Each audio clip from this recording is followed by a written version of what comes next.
Electrostatic potential and capacitance. ठीक है, इस चैप्टर को हम कंप्लीट करेंगे मैक्सिमम टू मैक्सिमम 12 से 13 मिनट में। ध्यान देना प्लीज। इलेक्ट्रोस्टैटिक पोटेंशियल कैपेसिटेंस में इलेक्ट्रोस्टैटिक पोटेंशियल एनर्जी क्या होती है? ये कंजर्वेटिव फोर्स होती है। इसका मतलब क्या होता है? Amount of work done. इतना अमाउंट ऑफ वर्क डन करा किसी बाहर के फोर्स ने, कब? जब हम एक चार्ज क्यू उठा के लाना इन्फिनिटी से फ्रॉम अ गिवन पॉइंट। अगर हम कहें कि हमें एक चार्ज है क्यू, उसे इन्फिनिटी से उठा के लाना, कहाँ से उठा के लाना है? इन्फिनिटी से, किसी एक पॉइंट पे। ठीक है, और कब लाना है? जब उसको हम क्या नहीं कर रहे, बिल्कुल भी एक्सेलरेशन नहीं कर रहे, मतलब स्पीड नहीं बढ़ा रहे उसकी। यहाँ पे पहले से एक चार्ज रखा है क्यू, तो उसके बीच का जो पोटेंशियल एनर्जी होगी, इलेक्ट्रोस्टैटिक पोटेंशियल एनर्जी, वो कितनी होगी? वो होगी के क्यू, और इस चार्ज को क्यू अपॉन में कितना? आर। के क्यू अपॉन आर। समझ में आ गया आपको? अब ध्यान देना, अगर चार्ज नेगेटिव है तो आपका एक वैल्यू नेगेटिव है, तो उसको पुट करेंगे। इसको पुट करके दिखाता हूँ कि इसका क्या होगा? Plus Q.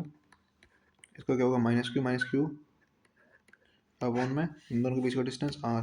तो क्या बनेगा फॉर्मूला? माइनस के Q square upon Q one Q two upon में आर। माइनस के Q one Q two upon में आर। समझ में? मतलब कि आपको चार्जेस विद साइन रखने होते हैं, चार्जेस विद साइन रखने होते हैं। अब अगर नेगेटिव होगा तो अट्रैक्टिव नेचर होगा, पॉजिटिव होगा तो रिपल्सिव नेचर होगा। यहाँ तो कोई दिक्कत? बताओ। Electrostatic potential energy, electrostatic energy of system कैसे निकालते हैं? जैसे कि इस ट्रायंगल को ही हम ले लेते हैं। यहाँ पे एक पॉइंट है, इसकी वजह से कोई पोटेंशियल होगा, एनर्जी होगी। पोटेंशियल एनर्जी दो चार्ज की वजह से होता है, अभी तो जीरो। प्लस यहाँ पे आर डिस्टेंस में मैंने क्या ली? बी पॉइंट लिया। इन दोनों को सबका चार्जेस क्यू ही है, सबका चार्ज क्या? क्यू। क्या इन दोनों की वजह से कोई पोटेंशियल एनर्जी होगी? हाँ होगी। कितनी होगी? के, इसका q one multiply q two upon q square हो गया, अपॉन में डिस्टेंस कितना था? आर। प्लस यहाँ सी लिया, सी से बी को मिला दिया। इन दोनों के बीच में कोई होगा? हाँ होगा। कितना होगा? के क्यू, इसका भी क्यू ही है ना, तो के क्यू स्क्वायर, दोनों का चार्ज मल्टीप्लाई करा अपन में इनका डिस्टेंस, प्लस क्या इन दोनों को मिला दे तो कुछ बनेगा? हाँ बनेगा। इसकी वजह से भी होगा क्यू। कितना होगा? के क्यू स्क्वायर, और इन दोनों के बीच का डिस्टेंस भी आर है, तो सबको प्लस करा तो कितना होगा? 3 के क्यू स्क्वायर अपॉन आर। इस टाइप से निकालते हैं हम क्या? आपकी पोटेंशियल एनर्जी किसी भी सिस्टम की। समझ में आ गया आपको? आगे बढ़ते हैं। इलेक्ट्रोस्टैटिक पोटेंशियल क्या होता है? जब हम किसी वर्क डन करें बाहर के फोर्स की वजह से, कब? जब हमें एक यूनिट पॉजिटिव चार्ज लेना हो फ्रॉम इन्फिनिटी से टू अ गिवन पॉइंट। एक यूनिट पॉजिटिव चार्ज लाना है इन्फिनिटी से फ्रॉम अ गिवन पॉइंट। अब यूनिट चार्ज है, उसकी वैल्यू कितनी होगी? वन ही होगी, तो उसको तो हटा दो। बाकी का जो दूसरा चार्ज है उसकी वैल्यू रखते हैं के क्यू अपॉन आर। अब यहाँ पे जो क्यू रखेंगे विद साइन रखेंगे, क्यू क्या रखेंगे? विद साइन रखेंगे। समझ में आया? नेगेटिव तो नेगेटिव, पॉजिटिव तो पॉजिटिव। पोटेंशियल कैन भी पॉजिटिव भी हो सकता है, नेगेटिव भी हो सकता है, जीरो भी हो सकता है, कुछ भी हो सकता है। वी कांट डेफिनेट, हम डिफाइन नहीं कर सकते एब्सोल्यूट पोटेंशियल किसी पॉइंट का, मतलब किसी भी पॉइंट पे करेक्ट पोटेंशियल, एब्सोल्यूट पोटेंशियल नहीं निकाल सकते। जो आपका पोटेंशियल है वो इनवर्सली प्रोपोर्शनल है आर के। आपको दिख ही रहा है फॉर्मूले में, के क्यू अपॉन आर, है ना? तो यहाँ पे इनवर्सली प्रोपोर्शन किससे है? आर से। अब इनवर्सली प्रोपोर्शन ग्राफ कुछ इस टाइप से बनता है। ठीक है, वही हमने बना के दिखाया है यहाँ पर। ये इनवर्सली का ग्राफ है, याद रखना। किसका ग्राफ है? इनवर्सली का। आगे बढ़े। जो पोटेंशियल डिफरेंस होता है ना, in the electric field, potential decrease करता है in the direction of electric field. मतलब डायरेक्शन की, इलेक्ट्रिक फील्ड की डायरेक्शन के अलोंग क्या करता है? हमारा पोटेंशियल डिक्रीज करता है। क्या करता है? डिक्रीज। समझ में आया यहाँ तक? कोई दिक्कत? अब पोटेंशियल जो होता है इन्फिनिटी का कितना रहता है? जीरो। पोटेंशियल कितना रहता है इन्फिनिटी का? जीरो। अब ध्यान देना, हमने एक डायोड लिए, एक डायोड है पॉजिटिव क्यू, एक है माइनस क्यू, और हमने पॉइंट पी पे हमें क्या निकालना है? यहाँ पे आपका पोटेंशियल निकालना है, जो कि ओरिजिन से, वो सेंटर से कितना? आर डिस्टेंस पर है। तो यहाँ पे पॉइंट पी पे अगर निकालना है तो उसका फॉर्मूला क्या होगा? के पी। पी क्या होता है? इलेक्ट्रिक डायपोल, जिसका फॉर्मूला होता है क्यू इंटू टू है, के P cos theta angle upon में आर स्क्वायर, अपॉन में आर स्क्वायर फॉर्मूला था। के पी कॉस थीटा अपॉन में आर स्क्वायर, के पी कॉस थीटा अपॉन में आर स्क्वायर। क्या यहाँ तो कोई दिक्कत है? समझ में आया? जब हमें कोई इलेक्ट्रिक डायपोल दे रखे हो, पॉइंट पी पे हमें क्या पूछी हो? पोटेंशियल पूछा हो सेंटर से, तो कैसे निकालते हैं? के पी कॉस थीटा अपॉन में आर स्क्वायर। यहाँ तो कोई दिक्कत नहीं है ना? कल्पना। अब electrical sphere of the, electrical potential निकालना है ड्यू टू सेल और स्पेयर्स में। ध्यान रखना, आपसे पोटेंशियल यहाँ का पूछ ले, यहाँ का पूछ ले, यहाँ का पूछ ले, कहीं कहीं पूछ ले। अंदर पोटेंशियल कितना रहता है? जितना सरफेस पे होता है, जितना सरफेस पे होता है उतना ही कहाँ रहेगा? अंदर रहेगा। तो इन साइड में क्या होता है? के क्यू, और यहाँ से यहाँ तक का रेडियस कितना? आर। तो के क्यू अपन आर, ये कॉन्स्टेंट रहता है इन साइड। तो सरफेस पे भी इतना ही रहेगा, के क्यू अपन आर। अब आउटसाइड क्या होता है? डिक्रीज करने लगता है along the direction of r. मतलब कि जो आपकी आर अगर बढ़ेगा तो आपकी जो पोटेंशियल होगा वो क्या होगा? घटेगा। समझ में आ गया? तो k q upon r inversely graph बनाता है। तो क्या मैं बोल सकता हूँ? जीरो से, यहाँ से सेंटर से लेके और सरफेस तक तो आपको पोटेंशियल क्या रहता है कांस्टेंट, फिर क्या रहता है डिक्रीज होना स्टार्ट हो जाता है। यहाँ पे क्या कांस्टेंट क्या रहता है, कांस्टेंट जितनी वैल्यू होगी, और यहाँ पे क्या होगा डिक्रीज होने लगता है। समझ में आ गया यहाँ तक। इक्विपोटेंशियल सरफेस क्या होते हैं, ऐसे सरफेस जहाँ पे सभी डायरेक्शन में सभी पॉइंट्स पे आपका पोटेंशियल क्या रहे सेम रहे, इक्वल रहे। ठीक है, अगर आपने पॉइंट सोर्स लिया तो इक्विपोटेंशियल सरफेस आपको कैसा मिलेगा, स्पेरिकल। अगर आपने लीनियर सोर्स लिया तो आपको इक्विपोटेंशियल सरफेस कैसा मिलेगा, लीनियर चार्ज लिया तो आपको इक्विपोटेंशियल सरफेस कैसा मिलेगा, सिलेंड्रिकल। और अगर आपने यूनिफॉर्म इलेक्ट्रिक फील्ड लिए तो आपको इक्विपोटेंशियल सरफेस कैसा मिलेगा, आपको प्लेनर। कैसा मिलेगा, प्लेनर। बात क्लियर हो रही है, कैसा मिलेगा, प्लेनर। समझ में आ गया यहाँ तक। अब इक्विपोटेंशियल सरफेस कभी भी एक दूसरे को क्रॉस नहीं करते हैं, क्योंकि अगर वो क्रॉस करेंगे तो एक पॉइंट पे दो वैल्यू देंगे विच इज़ नॉट पॉसिबल, जो पॉसिबल नहीं है। फॉर एग्जांपल ये मैंने एक सरफेस बनाया जिसके 10 है इक्विपोटेंशियल सरफेस, ये मैंने बनाया जिसका 5 है, दोनों को मिला दिया। तो क्या मैं इस यहाँ पे अब क्या बताऊंगा, यहाँ पे पोटेंशियल कितना बताऊंगा, 10 है या 5 है, यहाँ पे कितना 10 है या 5 नहीं बता सकता ना, इसीलिए पॉसिबल नहीं है। समझ में आया। Equipotential surface are always perpendicular to electric field. Equipotential surface are always क्या रहते हैं, परपेंडिकुलर रहते हैं किससे, इलेक्ट्रिक फील्ड से। किससे, इलेक्ट्रिक फील्ड से। If a charge is move, अगर चार्ज मूव करता है from one point two another in equipotential surface, अगर इक्विपोटेंशियल सरफेस के अंदर आपने चार्ज को मूव करा यहाँ से Q को ए पॉइंट से बी पॉइंट पे लेके गए हो, तो अगर आपसे वही पूछना जाए इसके अंदर वर्क डन कितना रहा, तो आप बोल देना जीरो। कितना रहा है, जीरो। अब इलेक्ट्रिक फील्ड क्या होती है, इन्वर्सली होती है किससे, सेल्फ स्पेस जो आपकी इलेक्ट्रिक फील्ड रहती है क्या रहती है, इन्वर्स लेते हैं किससे, space between equipotential surface, space between equipotential surface. अगर स्पेस ज़्यादा होगा इक्विपोटेंशियल सरफेस के बीच में तो इलेक्ट्रिक फील्ड करेंगे कम रहेंगी। ठीक है, इलेक्ट्रिक फील्ड ज़्यादा होंगी तो स्पेस क्या रहेगा, कम रहेगा। इलेक्ट्रिक फील्ड जो होती है मूव करते हैं higher potential to lower potential, कहाँ से, हायर पोटेंशियल से लोअर पोटेंशियल की तरफ क्या करती है, मूव करती हैं। अब एक रिलेशन होता है इलेक्ट्रिक फील्ड और पोटेंशियल के बीच में, होता है minus d v upon d r. ये माइनस के इसको रिप्रेजेंट कर रहा है कि इलेक्ट्रिक फील्ड क्या करती है, डिक्रीज करती है अलॉन्ग द डायरेक्शन ऑफ किसके, पोटेंशियल के। समझ में आ गया, सॉरी पोटेंशियल डिक्रीज करता है along the direction of electric field. अब कंडक्टर के अंदर अगर आप पूरी इलेक्ट्रिक फील्ड कितनी होती है, कंडक्टर के अंदर इलेक्ट्रिक फील्ड कितनी रहती है, जीरो। कितनी रहती है, जीरो। कैपेसिटर क्या होता है, ऐसी क्वांटिटी यहाँ पे चार्ज को स्टोर कर सकते हैं। कैपेसिटेंस क्या होता है, लास्ट लिमिट कितना चार्ज स्टोर कर सकते हो, maximum to maximum. Q is directly proportional होता है किससे, वी से।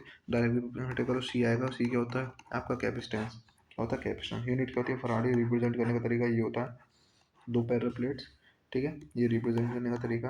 और ये इंडिपेंडेंट रहता है किससे, चार्ज से और वोल्टेज से। डिपेंडेंट किससे रहता है, चार्ज से और वोल्टेज से। हाँ तो कोई दिक्कत है क्या, समझ में आ गया आपको। क्या बोला मैंने, q is directly proportional to B, q is equals to C B. ये फॉर्मूला इंपॉर्टेंट है, इसको याद रखना। आगे बढ़ते हैं। अगर आपको दो पैरल प्लेट्स दे दी हैं, उसने क्या कहा है, दो पैरल प्लेट्स दे दी हैं आपने, और उसने आपसे पूछा कि इन दोनों पैरल प्लेट्स के बीच का डिस्टेंस है डी, एरिया है ए।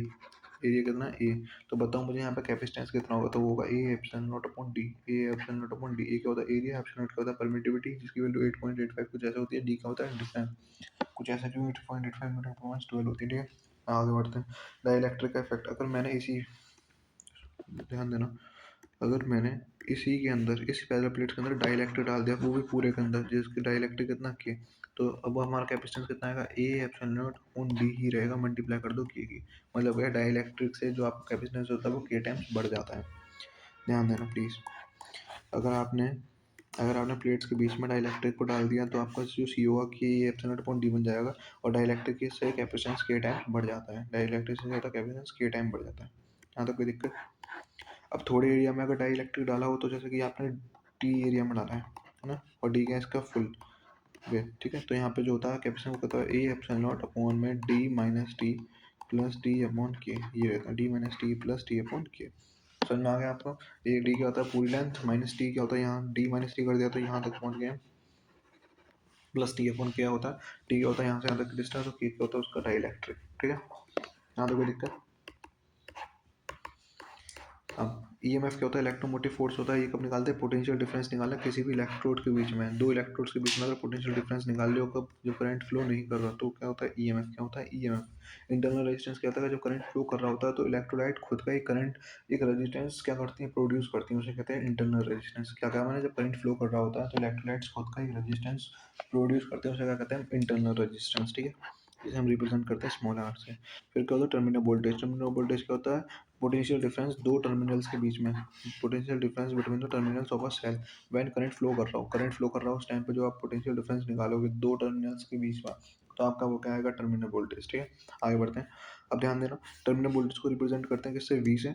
टर्मिनल वोल्टेज को किससे रिप्रेजेंट करते हैं, वी से, और इंटरनल रेजिस्टेंस को स्मॉल आर से, और ईएमएफ को ई से। यहाँ तक दिक्कत नहीं है कोई, बता देना प्लीज़।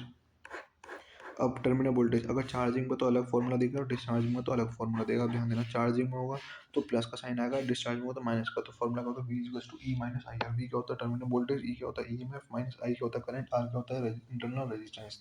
समझ में आ गया। अब चार्जिंग में क्या होता है, V equals to E plus I R. अब वो आपको देगा कि चार्जिंग है डिस्चार्जिंग है, कोई चार दो वैल्यू दे देगा, तीन वैल्यू दे देगा, और एक आपसे निकलवाएगा। अब V equals to I R होता है। अब यहाँ पे वी क्या होता है, ई एम एफ, ई आई तो आई, आर क्या होगा, आर प्लस इंटरनल रेजिस्टेंस, ये टोटल रेजिस्टेंस हो गया। आई की वैल्यू कितनी आएगी, E upon R plus R, दोनों में ही याद रखना इस बात को। ठीक है, कोई दिक्कत नहीं है ना।